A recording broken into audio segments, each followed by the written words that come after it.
Hygiene series में आज આપણે મેન્સ્ટ્રુએશનની વાત કરવાના છીએ. હાય, मैं हूं देवकी और यह है देवकी के साथ जनहित में जारी.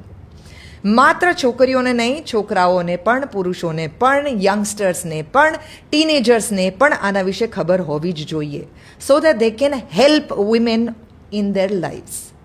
તમારી જિંદગીમાં જે બીજી છોકરીઓ છે, સ્ત્રીઓ છે, એને તમે મદદ કરી શકો એ માટે પણ તમારે આ જાણવું ખૂબ જરૂરી છે. Being a husband, being a boyfriend, being a brother, being a father, you can help women in your lives. મેન્સ્ટ્રુએશનના 5 દિવસ એમના માટે સૌથી અઘરો સમય હોય છે. And the men can be really empathetic and helpful during that time. So, તમે એમને મદદ કરી શકો એ પહેલાં some exposure and for women also કે જે હજી સુધી આ વસ્તુઓ નથી યુઝ કરી રહી.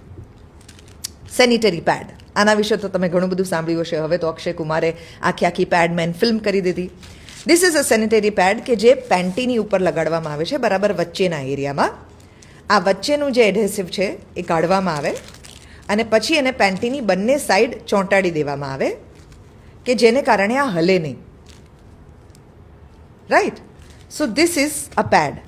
પેડ જે છે એ ક્યારેય પણ ફ્લશ નહીં કરવા જોઈએ, એને ડસ્ટબિનની અંદર નાખવા જોઈએ.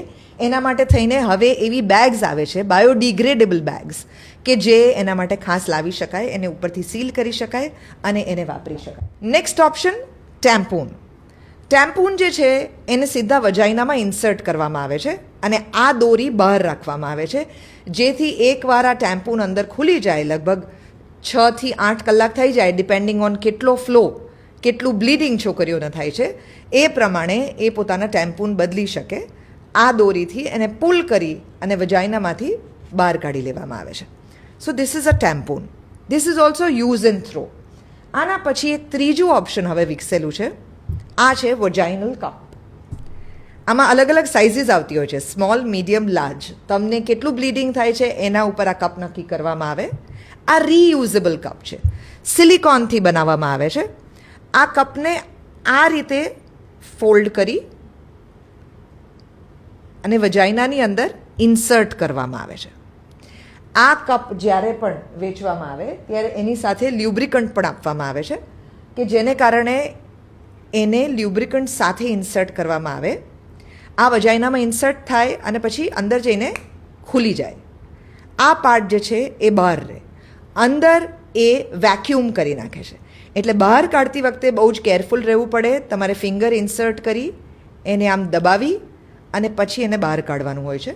અ lot of women are extremely comfortable with this, specially women in sports, કારણ કે આમાંથી બ્લીડિંગ થવાના ચાન્સીસ, તમારા કપડાં બગડવાના ચાન્સીસ મિનિમમ હોય છે અને આ રીયુઝેબલ છે. એકવાર તમે ખરીદી લીધું, you can very easily travel with this also.